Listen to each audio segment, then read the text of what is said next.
All right, hello everybody. DN Gaming here, and this is the first episode of the new series called Rise to Grind. Here we're gonna bring a pro player every week or so in order to try to help us with our deck building, choosing a deck, and pretty much how to play a deck. There's a lot of ins and outs of the deck that you don't see by looking at a deck profile, so we're just gonna take a little bit more in depth. So here we have today pro player Ruben Penaranda.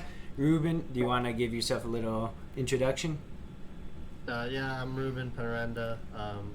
I play a lot of Yu-Gi-Oh! A lot of people may know me from the deck profile posted earlier on the channel. I like playing VW a lot, so that's the deck we're going to go over today. I've made a couple changes since the YCS, and we'll go over why those changes were made and like kind of the theory I used to like build this deck, and you can apply that to a lot of decks, and that's just the thought process I go through when building any deck in Yu-Gi-Oh! And a lot of people do ask me about that long process, and it's not just cut black and white in one way, so this is not necessarily the way you do it every time. It's just my personal approach to it, which I think can benefit a lot of people.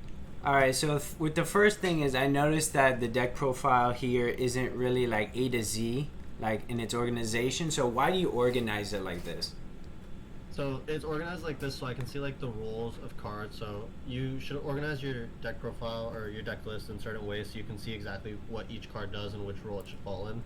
So you see that like my best cards are the 3 Lulu, the 3 E-Telly, the 3 Kwanloon, the 3 Gigi, the 3 Brave Monster, and the 3 Right. So like those are like the 12 cards you kind of want in all of your opening hands. Gigi not so much as Lulu, but it's like the second best virtual world name to hard draw.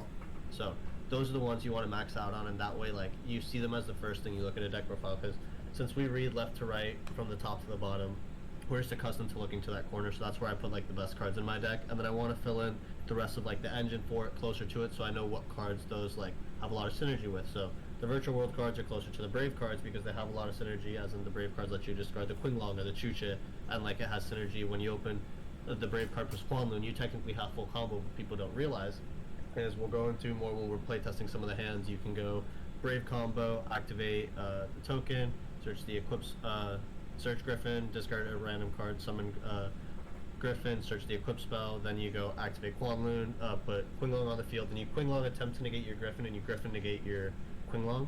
So then you can Qinglong search for Lulu, and then you can normal summon the Lulu, so you can make Fiber as your like full combo play, so a lot of people don't realize things like that, and that's why those cards are grouped together. And you see like I have the bricks kind of like far off to the left, and that's where I kind of try and put the cards that are like not very good. You see the brave bricks are on one side, and then we have the whole punk engine at the bottom. The punk engine's a lot smaller than it was in my other deck. It was 6 cards, now it's down only to 3, because I really only want to resolve the engine once, and I think that was something I failed to notice for the YCS, where I wanted to, like I talked about, I wanted the deck to have a lot of longevity, and drawing into like the punks past turn 1 is really, really bad, especially if you've already used your fiber play, because all they can do is either be a 3, which you've already gone through most of your level 6 or 9 synchro, so it's not that good. It can maybe bring 9 back, or make a break sword, which is not too good.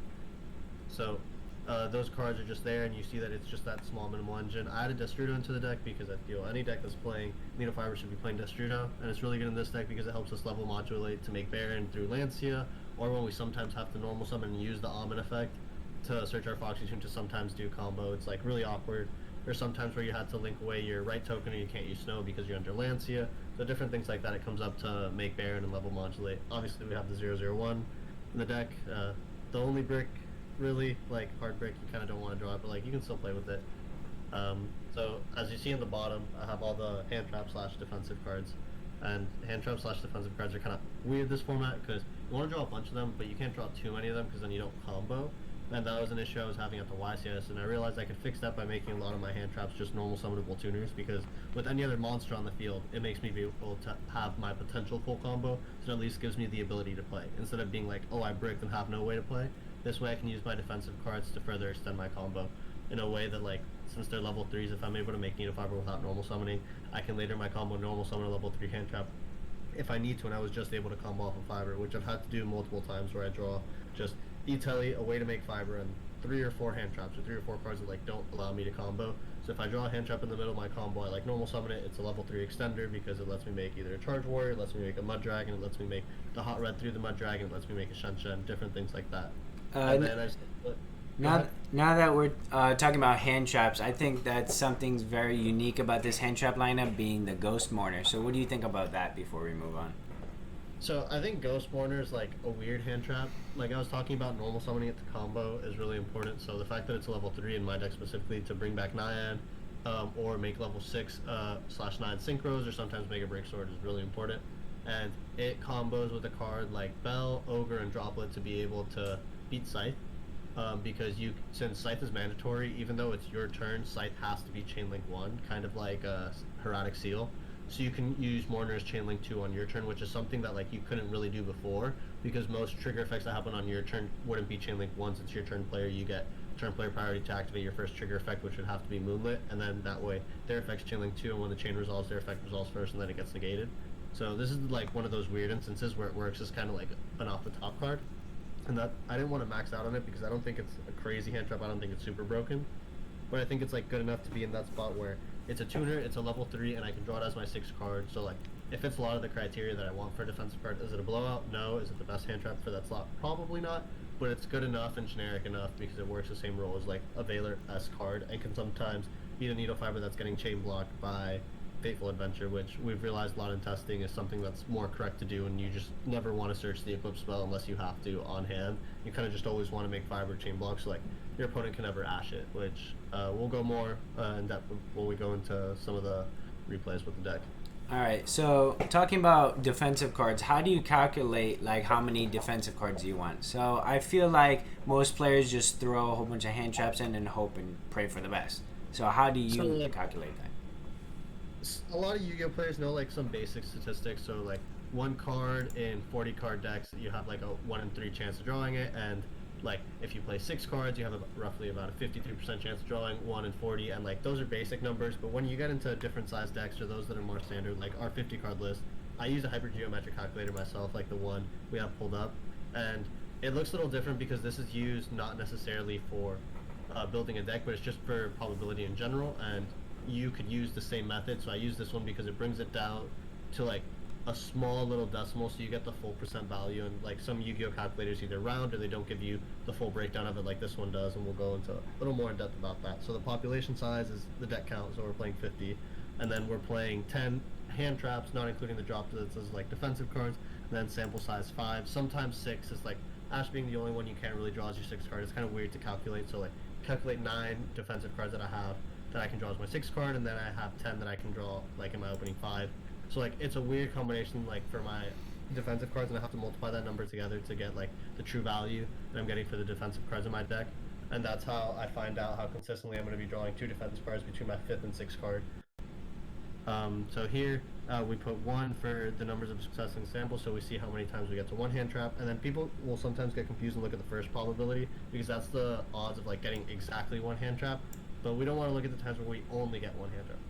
Look at the times where we get at least 1 hand trap, because sometimes we draw 2, 3, or 4 like I was talking about earlier, and we can use them to normal summon. So we want the odds of at least drawing 1, so you have to look at the bottom one. And then if you like do like just common sense, you realize that the odds when you draw 1 on top of it, so you have the probability of drawing more than 1, it's going to be 25, close to 26%, and that number is actually going to be the probability of drawing 2, because you can't have half of a certain success in a probability. So if you go ahead and just plug in 2 for the number of success, you're going to see that the probability of getting 2 or more is going to be roughly around 26%.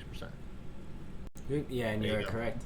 There you go. Yeah, and it's the same number you had. So this gives you even more of a breakdown. So like it explains it to you, in my opinion, in a more simpler way, even though it looks very like intimidating at the surface value. Once you understand what everything means, it becomes a lot easier, and I think it makes the deck building process a lot smoother.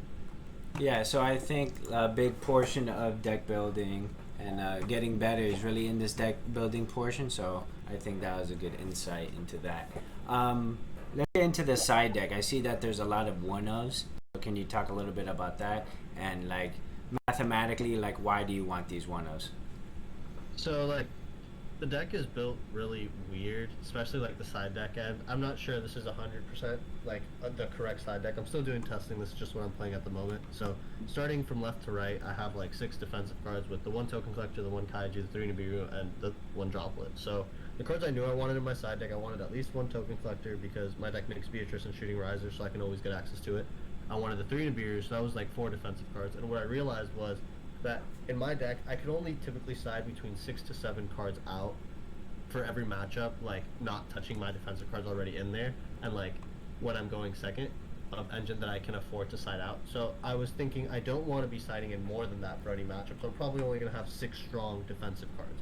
So if I had the 1 token collector and the 3 nib already, I only had slots for 2 more. And in my head, I'm like, yeah, I don't want to side the 3rd Bell because I don't think Bell is good enough where I can play 3 of it. Same thing with Moonlit Chill. I didn't think there was any other hand trap that I could just like play 2 of and feel like extremely comfortable with. So I was like, I think Droplet's really good, especially going second. And the reason I didn't want to max out on it is because some matchups it's not great, and when you go first, it's not a tuner. But going second, it's really, really strong, especially when you can have the interaction where you can activate your E-Telly and chain your Droplet. Because you're essentially getting it for free, or if you go right first, then they go activate something, you go chain E-Telly, chain Droplet, sending both of those spells and maybe a monster from your hand. The Droplet's almost free at that point. So I thought that was like really important, so that brought me down to 5 like defensive cards, and then I really didn't know what else to put, and I was like, I need a card that I can sometimes also side in versus the Flunder matchup, which came up in some of my siding patterns, or versus some trap decks, because my deck is built so much for combo matchups that a lot of the cards are dead in those matchups, like Scythe. Sometimes we bring out Moonlit Chill and the Ogres and the Droplets, so that's already the Ogres, the Scythe, the Moonlit Chills, and the Droplets. That's 8 cards that I have to side on in that matchup. So it's more than just the already 6 that I had planned, or maybe even 7. So I needed a card that I could swap in that's also good for as well as like some control matchups. So those were the reasons for like those specific 6. The Kaiju could really be anything, but I think the card is like so versatile where you don't know exactly what every round. I think it's kind of cool to have it in your side deck, and it gives you a lot of out to random stuff that you sometimes wouldn't have an out to, because this deck does have an issue getting over big monsters. Like Kaijuing a Dragoon would be really good, or maybe Kaijuing like that Crooked Cook that's protected that like can't die by battle, or like card effect. That's another like card that you could like Kaiju and be really strong. Like if you play against the Agnister deck, like you don't have to hand trap that deck, but like you could also just Kaiju them, and that does like just the same thing. So that was another like thought process for the card. It does a lot of like different things, which is what I wanted from my side deck. Okay, that's pretty spicy. So then again, we see the anti-spell and the reboot. It's a called by as more one-ofs. I remember last time you talked about the Auroradon interactions for anti-spell, but why did you really want this called by and these reboot? So like these aren't like specific one-ofs that I'm like, oh, like I only want to play one of this card. Those cards are at 1 for a specific reason, and I think that in itself means that you should be playing them. People don't realize like the value of reboot and Call by the Grave, like just for the face value. I don't think they understand Yu-Gi-Oh because of how broken the cards are. But I wanted to play Call by the Grave to pair with like the talents and the anti-spell. Like my side deck's geared like in a specific way where the back 5 are like my going first cards, along with like Token Collector. Like I was saying, I side 6 cards, so going first I have the ability to side 6 cards in as well, while keeping a certain amount of defensive cards and keeping the amount of consistency in my deck with the normal summonable tuners that like when the math comes to how often I can combo, my hand traps do come into consideration for some of that math. So it's really important to not affect your defensive cards that much, especially when you go first.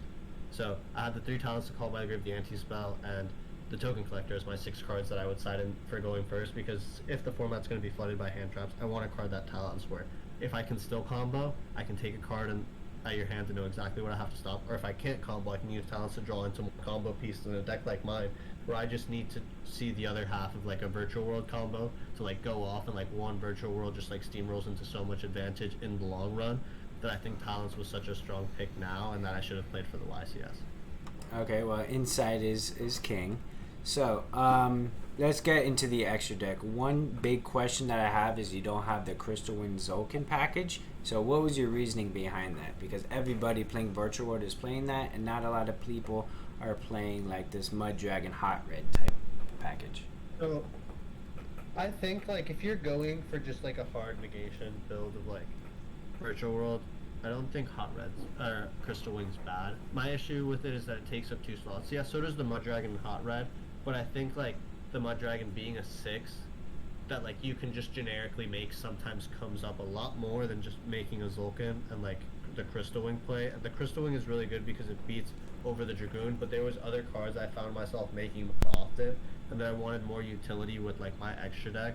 And like the cards I did replace the Crystal Wing and the Zolkin for were the Shooting Riser that I didn't play at CS, because I think that card is just beyond absurd. It helps a lot when your Needle Fiber gets stopped. It can send Snow, it can send Nyan, it can send Enchantress, it can send, it can't send Destrudo, but it can send Scythe sometimes, or it can send Despot 001 sometimes to adjust its level, so you can synchro on your opponent's turn. You can make it on your own turn 1 sometimes with the level 4 token or Destrudo. I think it's just so versatile what the card can do, and it should have 100% been in my deck. And same thing with M7.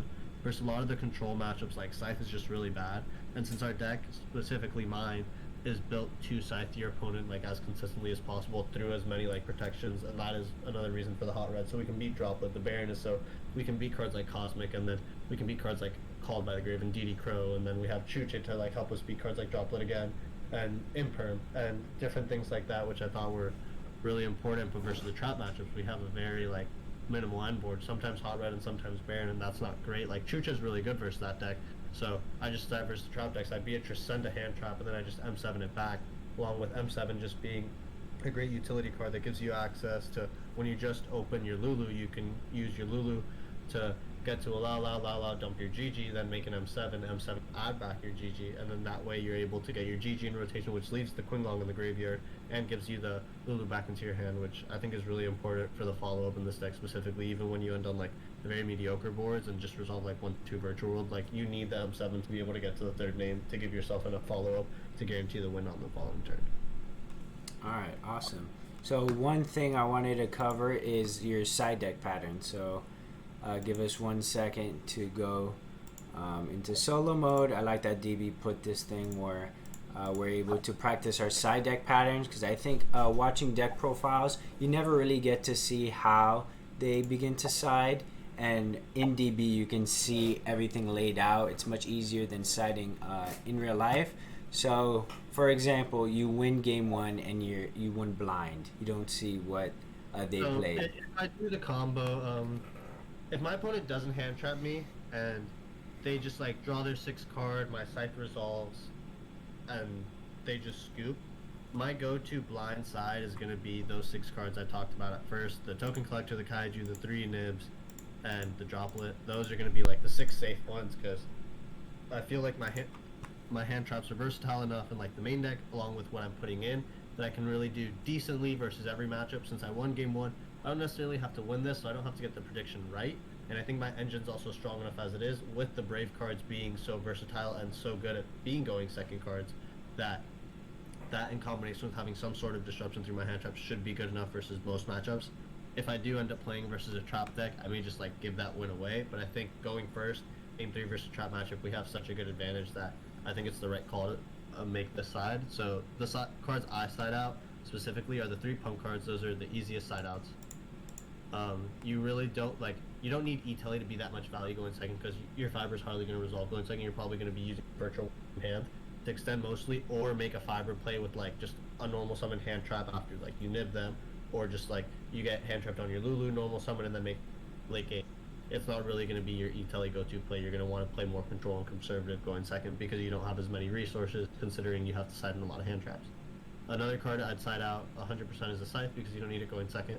You hardly ever resolve it going first, but you definitely don't want it going second. Hard Garnet. I side out Foolish, because as versatile as the card is, you don't want any card that like takes advantage from your hand. So like Foolish is technically Aquamancer, but you can't Droplet send Foolish unless your opponent's like responding to the Foolish. Like I can Droplet send Temple from my hand, so that's really important. And then the last card I side out is the 1 Lily, because like I've talked about before, it's the worst virtual world name. It's also just not a level 3, so you just can't normal summon it, so you really don't want to draw, and you only want to search it if you get to that far, and you don't want to draw Lao Lao either, but the only reason you have 2 in your deck is because you need it for like the second turn, and going second you're not expecting to like full combo. You're probably going to use 1 Lao Lao, like make a very small board, and then pass, and gonna have to search for 1 on the following turn, and that's the only reason you side out the Lily instead of the Lao Lao. And like you can make arguments for siding out like a Chuche, or siding out 1 Enchantress, or siding out 1 Right, but like my opinion, you don't want to touch like the rest of the engine. And you can even side out Snow, but I think if you side out Snow or like Destrudo, it just makes your Beatrice a lot worse, so it makes like the theory behind your deck a lot worse. Alright, so let's talk about a different matchup. So let's say you got Scythe locked against PK, or maybe the mirror match. You're going first. So what cards do you put in versus a combo matchup? So combo matchup, like I talked about before, we're gonna put in all those 5 that you see to the right: the Call by the Grave, the 3 Talents, and the Anti-Spell. And then if they play the Brave cards, or if they play a fiber combo, Token Collector's going in my deck, so that'd be the 6th card. And then I know 100% Droplets is not going to be in my deck. because that card's not very good going first. It's not normal summonable, it's not a monster, and then you have to set it. It's like vulnerable to Vashuda, it's vulnerable to Lightning Storm. Like, card's just not good going first. And then I look at the matchup. So if I'm playing versus PK, I'm going to side out the 2 Moonlit Chills. If I'm playing versus a deck that summons Neofiber, I'm going to side out the Bells probably, depending on the matchup, because you need to side out the 2 Droplets and you side out one of those 2 pairs, and then I side out 1 O. And the reason I do it that way is because I've left with 6 defensive cards in my deck. So I still have a good amount of defense cards. It's not crazy, but in combination with the cards I'm putting in, I still have those 12 cards that I want to see that help me stop my opponent. But in this case, 4 of them help me advance my game state at the same time, being Talents and Call by Grip, while keeping my opponent at bay. And same thing with Talents, like being able to be used past turn 1, and then you're replacing some of your hand traps with a Token Collector that's a hand trap, and a spell that's technically a stop as well, so you can get to the anti-spell part of your combo. Some people could argue that you could side out the Snow going second because you're going to be going for the anti-spell route, but depending on like some of the hands you have, sometimes you go Shooting Riser before making Needle Fiber, so you can send the Snow as well. Same thing with like sending the Token Collector. You have a lot of Beatrice targets in your deck, but what makes your deck so versatile that you can pivot at any point, depending at one point you've been hand trapped and disrupted, which is another reason why I really enjoy this deck. Alright, awesome. So I think the last thing to talk about here is you're going into game 3, you're going second against a combo deck. You want all the hand traps, you want the whole kitchen sink. What part of your engine are you cutting, if any, for all the hand traps? Like we talked about before, the 3 punk cards, the Foolish, the Lily, and the Scythe. Like, I really stick by that. I have my side patterns made for a reason, so the math in my deck still works, and I don't want to overside at any point. If like my opponent just draws better than me in game 3, I have to accept that. Like, I can't just keep piling more and more defensive cards into my deck, because the more defensive cards I put into my deck, the less consistent it inherently becomes. And I think that's something people forget, and why Yu-Gi-Oh right now has to have, like, a lot of decks have to have more than 40 cards, because you can't consistently play that many defensive cards while comboing off. And if you're just siding into so many defensive cards and taking out a bunch of your combo cards, you're going to stop your opponent, but then you're not going to be able to do anything crack back, especially if they have a hand trap to stop you. So I really just stick by like those specific siding patterns I have, those 6 cards that I know I can afford to side in and out that are just like extra to the engine, they're not really required. And then that way my deck still as a whole stays the same between game to game. I'm just switching the free cards, the ones that I don't necessarily need to combo. And it's like versus some matchups, like specifically those that do not scythe you, you don't necessarily overside on the hand traps. You sometimes keep in more of your engine. You only side out 3 of your engine cards. Like maybe you just side out the punks. Maybe you just side out Scythe, Foolish, and like Lily. And maybe you keep in the punks because it's one of those decks where you just want to trade with them infinitely until you just get to 1 card and then you make fiber, because you know they're not scything you. So you can afford to be putting in the Kaiju and cards like Talents and card like Lightning Storm, which is a card we didn't even go over because it's a card that I think is really good for locals, and it's really good versus people playing the Tenny Brave deck. Now, I think that card's completely underrated. Lightning Storm plus a hand trap. You hand trap them, they're forced to bear and negate it, and now they don't have a spell and trap disruption. Lightning Storm them. Whether you're hitting the blackout in the back row, which my opinion is the best disruption that they end on, or you can just hit their monsters and you hit the Sheesh out, technically cutting off the blackout and any other monsters that they have still on the field. Same thing with Talons. Like, you don't necessarily have to stop your opponent if they're not scything you, I feel. And that's why I think Scythe is just giving such a restriction on the format. But that's how it would side versus those specific matchups. Alright, awesome. So I think to wrap up the video, do you want to give any shout outs? Yeah, shout outs to all the people in South Florida, people from our group chat, they know who they are. Shout outs to Jerry from Team Daily Grind. He does so much for me, so shout outs to him. That's pretty much it. Thank you for the channel. Alright, thank you. So that concludes the first episode of the Rise to Grind series that we have here. Hopefully we can get Ruben on for some more episodes. We're going to have some test hands and some live matches that we're going to have some co-commentary on. So please make sure to like, subscribe, and check me out on Twitch on DN_Magician3. We are going to be live streaming. Ruben's there and a whole bunch of other pros that are there and that you're going to see in the next episodes. Thank you and be safe.